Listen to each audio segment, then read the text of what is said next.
Hi people, welcome back to my channel. Here's Ray. I believe we're all familiar with the overt conflict, such as a face-to-face conflict like being insulted or being accused of things that are not true. These are pretty obvious, where you can pretty much tell what's happening and you can tell it's a conflict. But today I want to talk about something we never learn in school.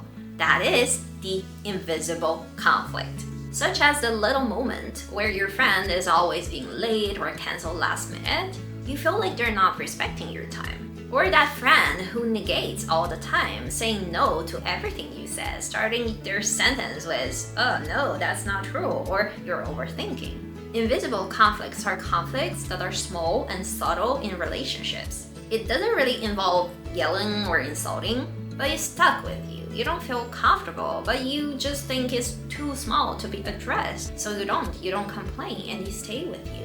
Over time, it doesn't feel good.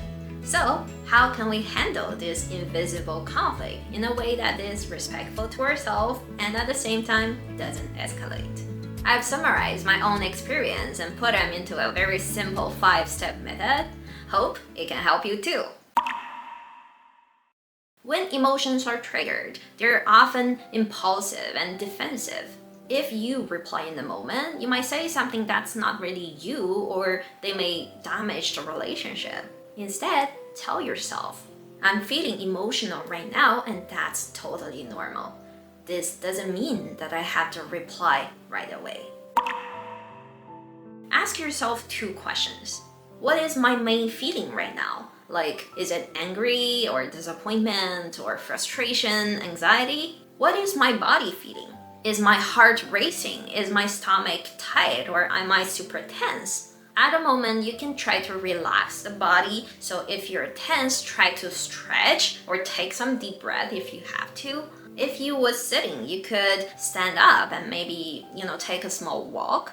Try to shift your vision to something else. If you was looking at the phone, put the phone down and try to look as far as possible. This is my personal best way to calm myself down.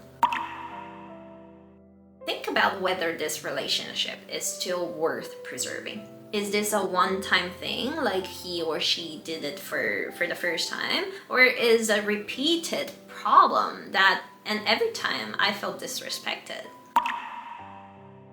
We can't really control what others people say or do, but we can control how we react to the problem. When setting boundaries, it is very important to give out your expectations and consequences at the same time. Not just telling them what you expect, but also letting them know if this expectation isn't met, what will happen. Without consequences, your expectations are pretty much empty. But we don't want to sound too punishing or too harsh. So the key here is to let them know the boundary calmly and at the same time making sure that they understand your limits. So for example, I could say to that friend who's always late or cancel last minute, I understand you might have had a sudden issue come up, but I spend a lot of time getting ready for this. And when you cancel last minute, I feel a bit ignored. Next time, if you have to cancel, please let me know earlier so I can plan better. Otherwise, I might not make these arrangements as often. So the key here is to let them know your feelings, which is you say first, I understand what's happening with you, but at the same time, I do feel ignored. That's my feeling. The second part is tell them the expectation. So if this has to happen again, please let me know earlier so I can prepare. And finally, letting them know the consequence. Tell them that if they can't tell you in advance and they always have to cancel last minute, well, maybe we won't be meeting each other as often.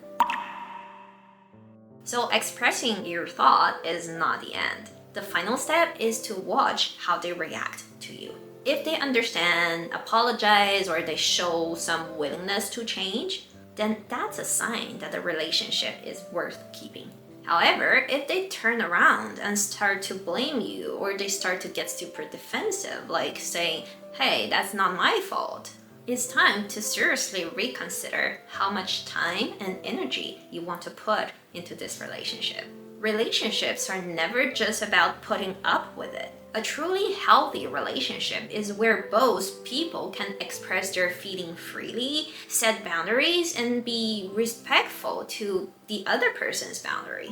You shouldn't compromise or suppress your own needs. Last week, we talked about how to set boundaries. Today's video is a kind of like supplement to that conversation.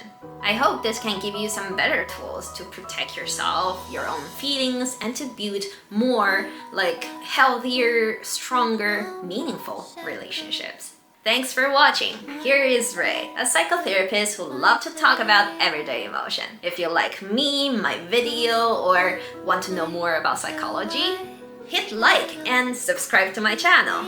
I'll see you next Friday.